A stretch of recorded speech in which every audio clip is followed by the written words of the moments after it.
जिनको स्वाभिमान सम्मान के साथ जिला है 26 जनवरी 1950 को, अभी 100 साल भी नहीं बीते हैं। जो विरोधी ताकत है उन्होंने संविधान को खत्म करने के लिए अपना पूरा जोर लगा लिया और वो पूरा प्रयास कर रहे हैं कि ये संविधान जो है किसी तरह से खत्म हो जाए, क्योंकि अगर संविधान रहेगा तो बराबरी का हक रहेगा, बराबरी की ताकत रहेगी, हमें भी पढ़ने पढ़ाने आगे बढ़ने के अवसर मिलेंगे।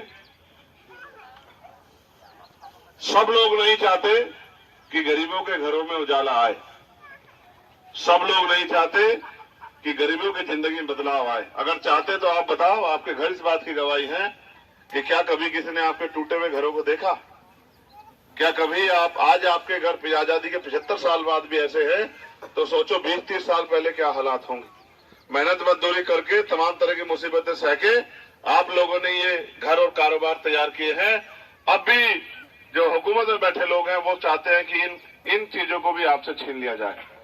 पहले तो जो हमारे महापुरुष हुए वो भी स्कूल में नहीं जा पाते थे, उनको भी स्कूल के बाहर बैठ के पढ़ना पड़ा बाबा साहब अम्बेडकर को। फिर संविधान आया तो पाल, प्रजापति, सैनी, कसर, मौर्य, साक्य, कुशवाहा, बिंद, राजभर, केवट मल्ला, यादव, जाट, गुर्जर, चमार, वाल्मीकि, पासी, धोबी, कोरी, खटीक के बच्चे को भी स्कूल में पढ़ने का अधिकार मिला। और सिर्फ पढ़ने का नहीं, नौकरी करने का, रोजगार करने का, खेती करने का, व्यापार करने का, देश दुनिया में घूमने का, ये सारे अधिकार दिए संविधान ने। और आज उस संविधान को ये भारतीय जनता पार्टी की सरकार खत्म करना चाहती। क्यों?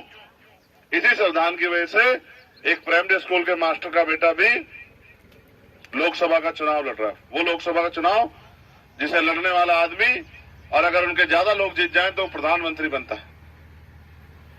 ये चुनाव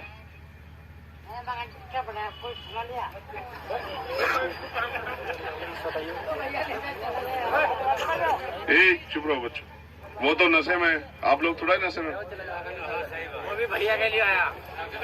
बिठा लो, गर्मी मत बिठाना, नशे में पता लगा तबियत खराब हो जाए, इसके बच्चों का क्या होगा इसको नहीं फिक्र है।